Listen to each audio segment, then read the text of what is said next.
إن الحمد لله نحمده ونستعينه ونستغفره ونعوذ بالله من شرور أنفسنا ومن سيئات أعمالنا. من يهده الله فلا مضل له ومن يضلل فلا هادي له. أشهد أن لا إله إلا الله وحده لا شريك له وأشهد أن محمدا عبده ورسوله صلى الله عليه وعلى آله وصحبه أجمعين. أصول الدعوة السلفية شاه العلامة عبد السلام ابن برجس آل عبد الكريم رحمه الله رحمة واسعة. شيخي ومنيون ويجتيبها هل alimu bikoro bya kabira za mamlaka? Naam, azaliwa mu Riyadh. Naam. Wa Saudi Arabia. Mashaallah. Yan Barjas. Lilinganga ilinya lya Hindi. Hayyakum Allah. Barakallahu fiik. Tugenda maaso n'ekitabo kino abibitibwa era nga tukyalaba ekikolo eky'omwenda nga nakyo okukikufundiza kwe kubeera nti nno omusalafu abeera bunaayira n'okuzuula n'abazuuzi, yeesamba okuzuula neyeesamba abazuuzi. Byonna ebiri mu kunnyonnyolwa biri mu makulu ago, n'olukiteekayo ebirowoozo oyongere okunyweza obusalafu buno. Kitegeeza nti tosobola kubeera musalafu nga oli otambulira wamu n'okuzuula n'abazuuzi. نعم تفضل شيخ. ولهذه نعم. بسم الله الرحمن الرحيم. قال المصنف رحمه الله: ولهذه العلة الملحوظة وهي دخول البدع في القلب وخشية علوقها به كان السلف رحمة الله تعالى عليهم لا يستمعون للمبتدع كلاما ويحرصون كل الحرص على الابتعاد عن المواطن التي يتكلم فيها أهل البدع. نعم. الحمد لله والصلاة والسلام على رسول الله صلى الله عليه وسلم.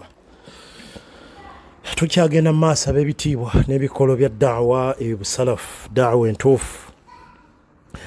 Era sheekha atulaga mu kikolo kino eky'omwenda okwesamba bannabbidaa n'okubeewala. Ensonga gye twafundikira nayo darusu ewedde, sheekha atulaga nti bannabbidaa bakwegendereza. Asobola okubaako byawunda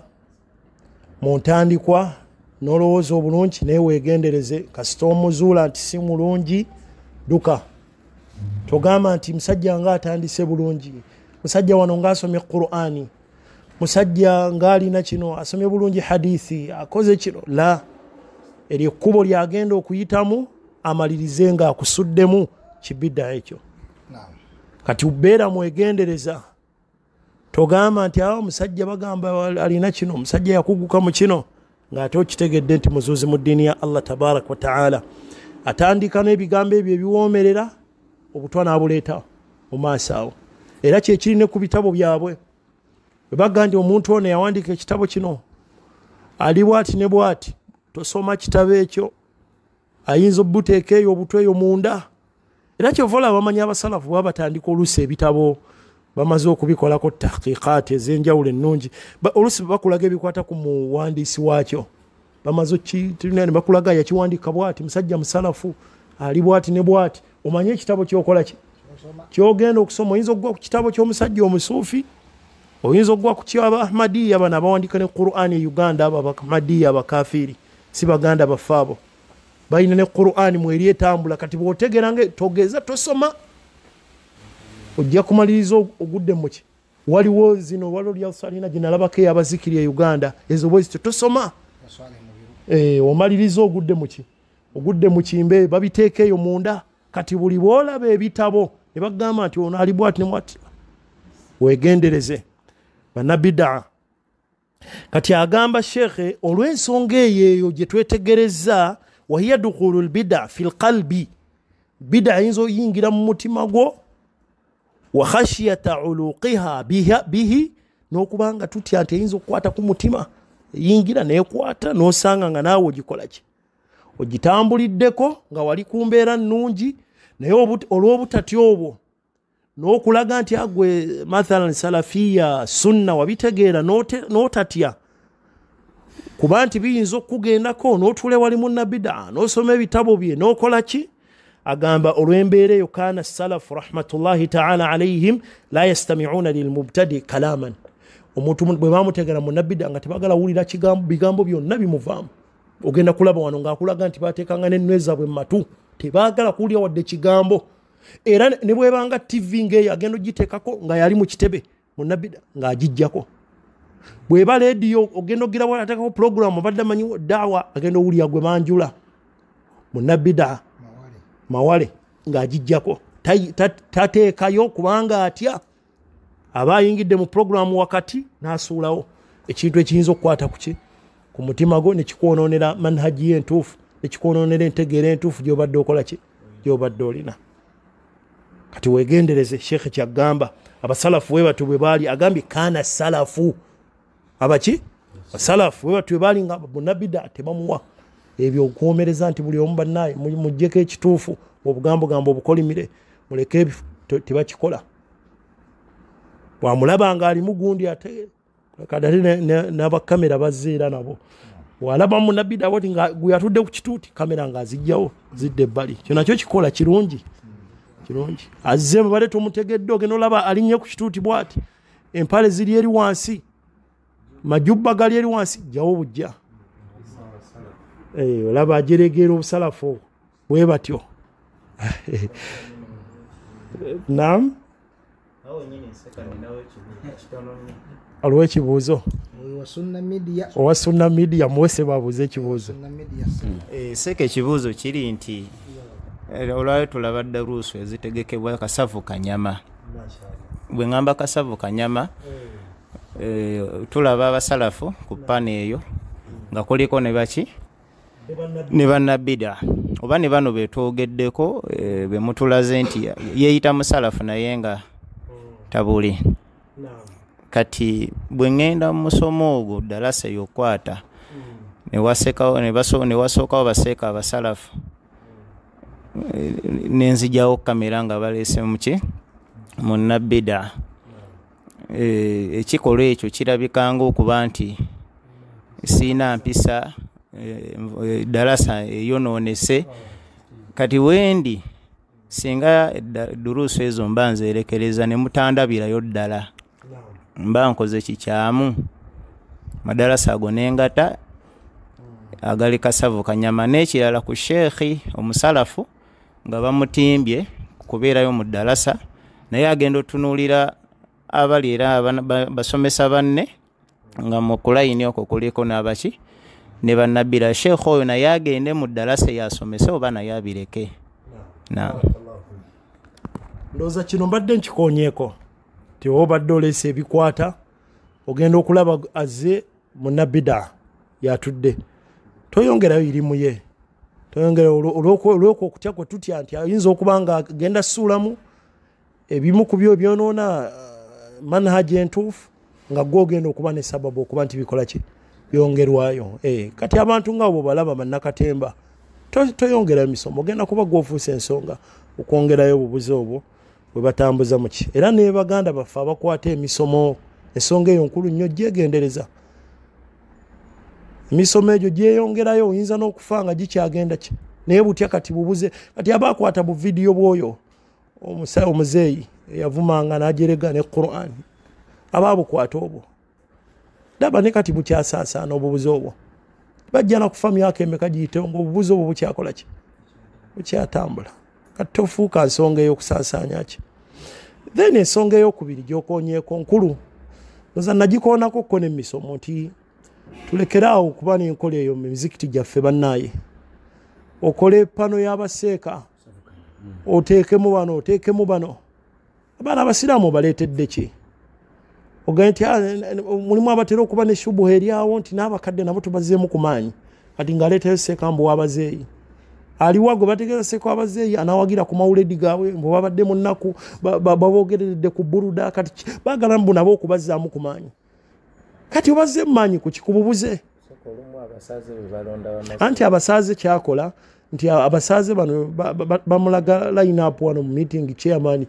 alabako basajja basalafu kati agamba ne bana abatuuze abalala nabo okubazaamu kwadu nabo tubateeke museeka waabwe kyekimuwaliriza ku listi eno mbu okuteekawo kuwaki kwata akube mauledi kwata akube buruda bateeka okuseekawo edduwa kisobola okukola ki tambula bwotyo ekyalibadde ekirungi seeka bw'olaba listi eyo togenda efaananako bwetyo era tuzze tukikkatiza banaye twegendereze listi ezo ezifaanako bwe zityo bw'obanga ddala ofaayo nga gwe imaamu ateekateeka darusu totabula bintu bifaanako bwe bityo gaye nti oleete nkono oleete noono bannakatemba bannabidaa bonna otabula omwo abantu bonna oyagala obakole ki obasanyuse tulinamu ne Haji gundi chairman atajjako ekirevu chairman wa mauledi kati twetaaga okuleeta museeka anaamukola ki anamubudaabuda anamunyiganyiga ku biwundu byebiti ebigambo bifaanako ebito kati ekigambo ekyo kikulu n'okumanya nti bwe tuba tutegeka duruus ekigambo ky'okusunsula ne tumanya ani gwe tugenda okuleeta agenda okusomesa abasiraamu kigambo kikulu nnyo okyegendereza era nga mu butuufu baimaamu abatakifaako mulimu okukumpanya eri abagoberezi bano basaaze bw'obanga gwe buli jjuma oliawo eno n'oleetayo kwono n'eri n'oleetayo kwono naye n'oleetayo kwono tukyegendeeza emizikiti gyaffe otuli emizikiti egy'abantu abafaayo ku busalafu ngate ogenda okulaba omuntu munnabida amanyiriddwa avuma n'obusalafu nga naye ali ku kituuti yasoma khutuba ng'ali ku kituuti ababe basoma khutuba neewuunya masajiri zaffe oziraba mu kibuga ezifaayo ku sunna ogenda okulaba baleese bano abaana baseeka midiya nga be bali ku bituuti naoga abasiraamu bano ki abo abaana baseeka midiya bennyini be badde eri ne bavuma obusalafu ne bakkakkanya obusalafu ate ogenda okubalaba be bali ku bituuti byabaki tulina ekizibu twagala gula misaalo ate seeko oyo amanyi okusonda ssente ekitegedde abantu bamuwulira abamwagala gyalina obugero bwe bwabukwata ne bakyamuka obulungi ogerukakana nga abadde yeemiimye ng'akwatayo musawo ng'akolaki ng'asumulula ekikonde ng'akikasuka mu maaso kale ffe tuba twagala ekyo si kuba ntitwaga kusaasanya bidaa ekikulu ekituufu seeka kyagaye ti bangi ababala edduniya ne bonoona akhira y'abantu abala emisaalo abala twagalawo ka fundraising ya kino be bantu abo babaleeta mbu mu layini eyo naye biki bino byagenda okukubawo kituufu abantu bazimbe projects ze mugamba naye eddiini yaabwe yonooneke ekyo ekibalo kirungi eri omuntu afaayo ku ddiini Seeka Arafa ayogedde ekigambo ekirungi kigwana kuwandiikibwa na bwino wa zaabu masha Allah kisaana ne tuba nga tulina zaabu ne tukiwandiika akiddemu Seeka kyogambye nti bajje bakole ki nti baleete Seeka anaasonda ku ssente nti bagenda yimirizaawo omuzikiti baguzimbe hisiya ate babeere nga bagumenyeewo maanawiya kubanga tawhidi bw'abanga avuddewo ne sunna omuzikiti guba gukoze kutya guba guvuddewo mu makulu gaago. abaliwulize tebategedde hisiya ne maanawiya naye al-Imaamu Sa'di munna tafsiri bwe yatuuka ku aya eri mu suratu Nur fi buyutin adhina Allah an turfa wa yudhkara fiha ismu yusabbihu lahu fiha bilghuduwi wal asal rijalun la tulhihim tijaratun wala bay'un an dhikrillah. Ku aya eyo yayogera okuzimba emizikiti okw'emirundi emeka ebiri waliwo okuzimba okuno okulabwako ne musitula omuzikiti ono n'aleeta kino leeta obusawo bwa semiti bwe buti okwo okuzimba kwe bayita hisiya okwo kulungi era empeera zaako nnene bal Imaamu Saidi mu kifo ekyo alina amakulu amalungi genyola kye bayita okuzimba abantu bamanyi kye bayita okuzimba kuba nti ojja n'oteekawo omuzimbo guwa guzimba masjidi eyo wofune empeera okuba nti Allah akuzimbira ennyumba mu jjana bana Allahu lahu baitan fil janna. Imaamu Saidi yannyonnyola amakulu amalungi mugawulire nti kyonna ky'oteeka ku muzikiti oyingira mu hadithi eyo ng'azimbye omuzikiti mathalan eyinza okuba nga baaguzimba dda naye nga langi tekuli langi n'ojja n'oteekawo kalangi oyinza okuba nga baaguzimba dda tebalina masannyalaze n'ojja n'oteekawo amasannyalaze oba n'ojja n'oteekako yaka oba noleeta birugabire bino abantu bafunira muwuzu ku muzikiti awo naawe oyingira muki kyonna kyokoze ku muzikiti oyingira mu hadithi eyo. Era hadithi eyo Uthmani yagisoma ng'agaziya masjidi ya nabbi sallallahu alaihi wasallam e Madina. Yasoma hadithi man bana lillahi masjidan bana Allahu lahu baitan fil janna. Kwe okuzimba okulabwako hissi. Kati maanawi kwe kuliwa kwe okusinzizaamu Allah subhanahu wa ta'ala mbutuufu bw'okumusinza. Era amanyi bagamba kasita okuzimba okwokubiri kuba tekuliiwo, okuzimba okusooka kuba tekukyalina na makulu. Ekiba nakisinga ogwo muzikiti gusendawo tufune bino bigundi biguleda gujje kuveewo. Bwe kibanga okuzimba okwokubiri tekuliiwo ng'emizikiti egimu nga bagobamu ne tawhidi ogenda kusomesa ku masabo shiriki egyo emizikiti bwegito giba gyetaaga kufuna biguleda ne gijja ne gisendebwawo kubanga okuzimba okugendererwa tekukola ki kuba okuzimba kuno okusooka naamu kulungi naye kugendereddwamu kutuuse kuzimba okwokumeka. Era kyovola guli masjidi dhirar bwe kyali ng'okuzimba okwokubiri tekuliiwo nabbi yatumya oba yalagira basahaba ne bagenda ne bagikola ki. Allah ajogerako mu suratu Tauba walladhina ittakhadhu masjidan dhiraran wa kufran wa tafriqan bayna almu'minin wa irsadan liman haraba Allah wa rasula. Ogwo muzikiti nabbi yatumya basahaba ne bagenda ne bagukola ki ne bagumenyawo tegukyalina mulamwa kubanga okuzimba kwa hissi weekuli naye ate maanawi okwokusinzaamu Allah tekola ki. Kakati Sheikh Arafat wadde faida nnungi ku bantu bano abafaayo nnyo okuzimba kuno okusooka kubeerewo bayite baseeka abo abafaanako bwe batyo abasonda aboogera ennyo ebigambo ebingi awo n'asonda haji gundi tuwe bweziti bw'amalozibwa n'agamba haji oyo anzijukiza nabbi owa 22 bwe bityo biboogera katembo oyo ataliiwo oyo ndabulako gwe baga ati amala okuba abawadde akakadde n'amwebaza n'amusabira edduwa n'agamba haji Dawuda anzijukiza nabbi owa 22 agenda abawe namba nabbi wa 22 Allah subhanahu yamuwa kiro yakola bwani katemba abeera mu kusonda bagenda bazigabanya wakati neifaanako kati abantu bafaayo ku nsonga eyo bafuna agenda okusonda sente naye nga ate agenda kwonoona aqida y'abantu agenda kwonoona sunna bana bid'a abali awo abamu kubajjanga ali awo bwati endabika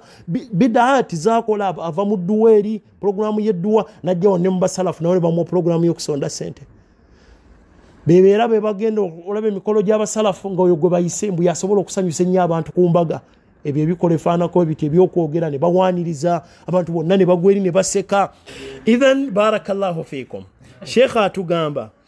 abasalafu baafangayo nga bwe balabamu na bid'a tebamuwaki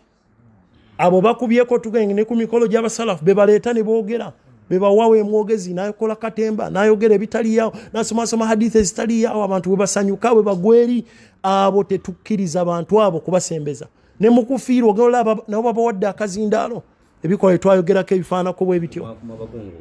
mwakume kumamba kungubazi neifaanako bwe bityo tubeere beegendereza.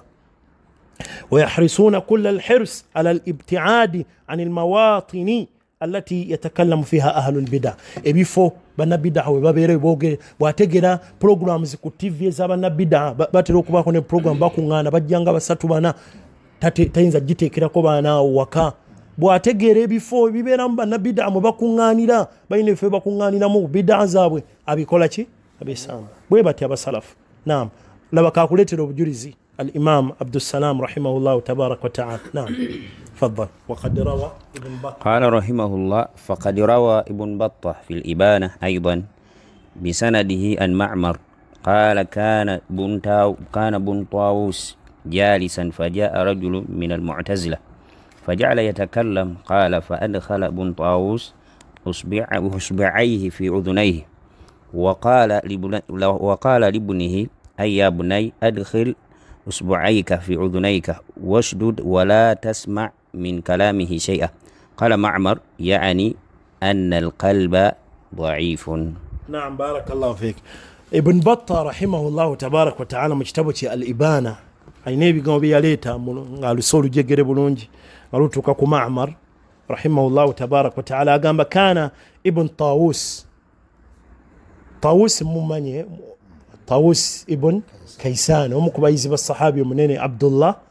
ابن عباس هنا بايز بابا نيني وكليني إكرمة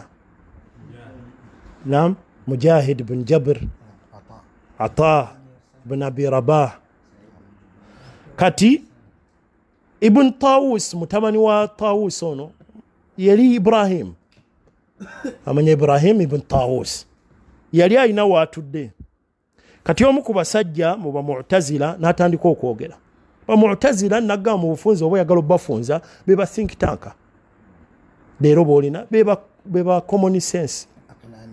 bali awo obwongo mbu bulina okukola ne mumuleetera obujulizi agamba okusinziira obwongo hakadhaabo فأدخل ابن طاووس إصبعيه في أذنيه ابن طاووس أو متمن وطاووس إبراهيم نا ينجزاتي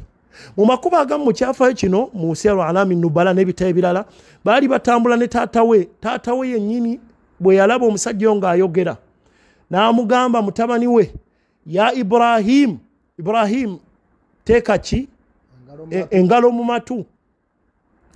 ya agenda okumutunulira ngengalo alinga alegeezaamu n'amuga ya Ibrahim oshdud ziyingize munda nnyo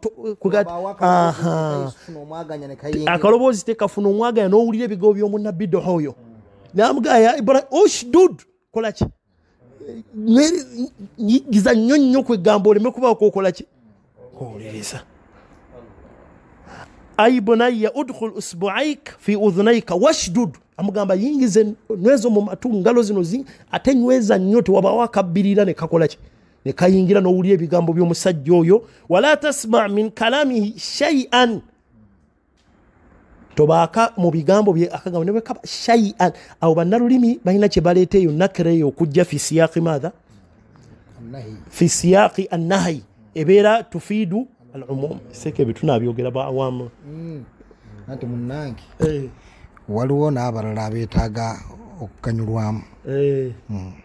n'oli okuwulira nga tabitegedde kimu ku kumanya nti nina okunoonya okumanya kaakati ekigambo nga kino ono nakira bw'ajja seko ino ekyokulabira ku kiwatuwa ekirungi mathalan oli n'agamba omwana wange takubwa muggo ategeeza alina abaana nga 10 oba osobola okukuba omwana yenna ku baana be aba kiba kibunye ku baana be ki tokuba muyizi oba wa primary oba wa nasale kibunye oba mugezi oba musiru headmaster agambye tokuba muyizi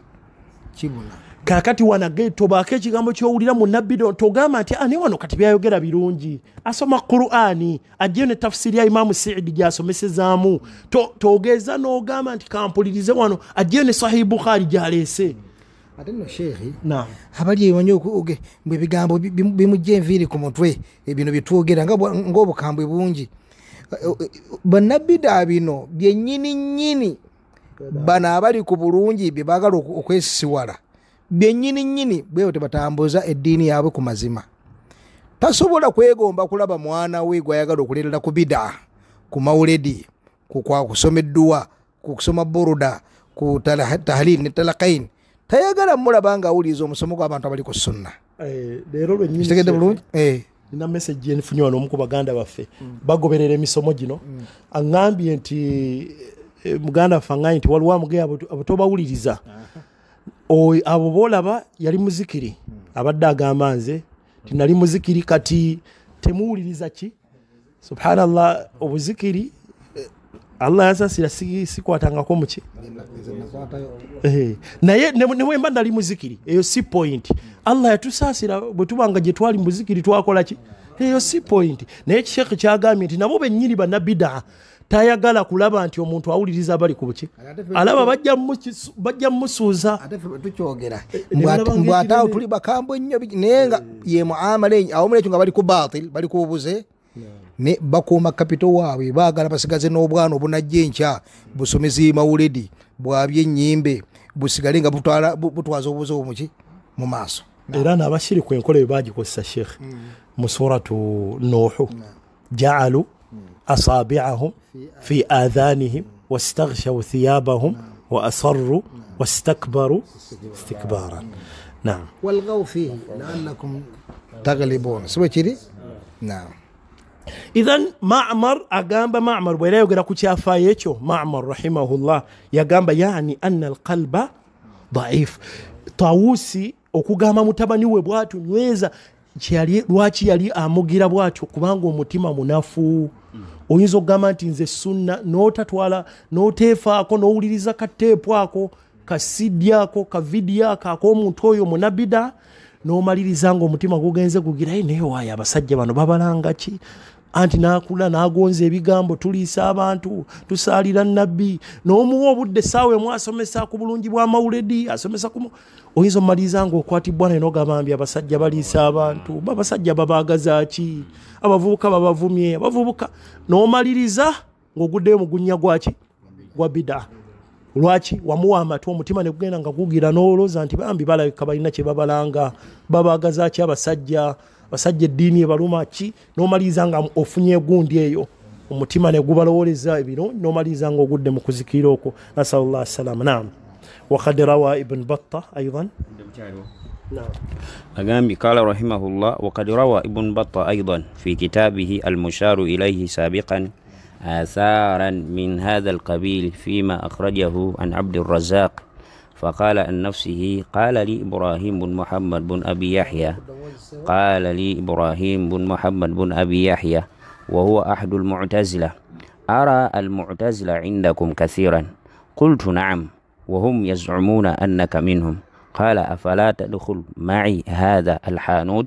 حتى أكلمك قال قلت لا قال لما قلت لأن القلب ضعيف والدين ليس لمن غلبه.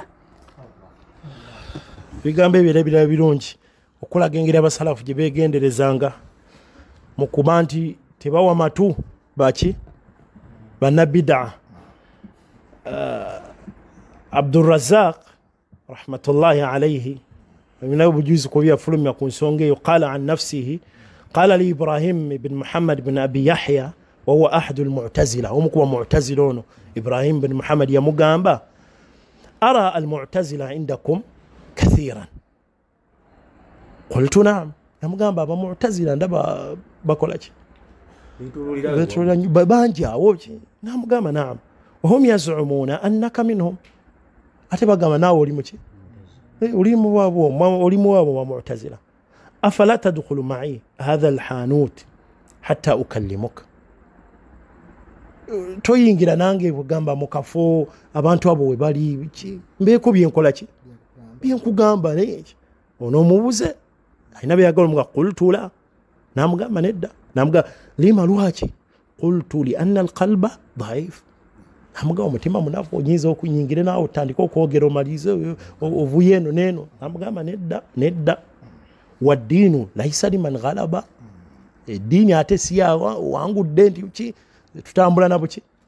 nabujulizi kati gonyingizeyo otandika okugira nti kati nze nkuwangudde otandika okusaakanya era kifaanako n'ebigambo bya imaamu w'e Madiina byeyayogera imaamu Malik ku musajja eyajja kyafa ekimanyiddwa omusajja eyajja nga ayagala kumudibetinga namugamba bwemba mpangudde nga nkugoberera namuga ate gwe bwowangula nga nange nkola ki ongoberera owokusatu bwajja nayuge natuwangula fembi babiri nga tumugoberera namugamba ya hadha musajja gwe addiinu laisa liman ghalaba eddiini si yabyakuwangula kyene genda eri omuntu afaananako nga gwali awo tamanyi waali mututandika kukola debate nga bana bavuka abasofi bobawulira tukole debate amawuledi ddiini oba si ddiini eddiini si ffe tuli ku ala bayina nti amawuledi siki si teriyo debate gye twetaaga mbu amawuledi ddiini si ddiini tetuli mu kubuusabuusa eddiini tugoberera ekiri mu Qur'an ne muki kati twetaagayo debate nti empale zikweyesebwa tezikoyesebwa tetwetaagayo debate ku polygamy dialogue tuli ala bayina ku bulungamu obulungi wava eri Allah subhanahu wa ta'ala. Naam, tukomaawo insha Allah tujja kutandikira ku darusi yaffe eddako nga tumaliriza athari ya Ma'mar oyo Sheikh Uthman oyo Ma'mar ibn man Ma'mar ibn Rashid sebo omusajja bwe yajja Yamani ku mulembe gwe gomanyi obulungi abayemeni bamufunamu irimu mpitirivu nnyo. Naam, aha kakati ne baleeta ekirowoozo maga nti abo omusajja tukoze tutya okubeera nga tumusigaza omu kyavaga nti kayidu mumukole mutya mumusibe bamugamba wakaifa nukayido tumusibe tutya n'abagamba zawuju mumuwa omukyala mulaba mutya abali wano Sheikh Siddiqi tumukayade oba tumukayade muttafaqun alayhi ese ayinza kiwakanya teyazze n'ayinza okiwakanya aba tamanyi kyetwogerako bulungi obukirimu n'olwekyo tumukayade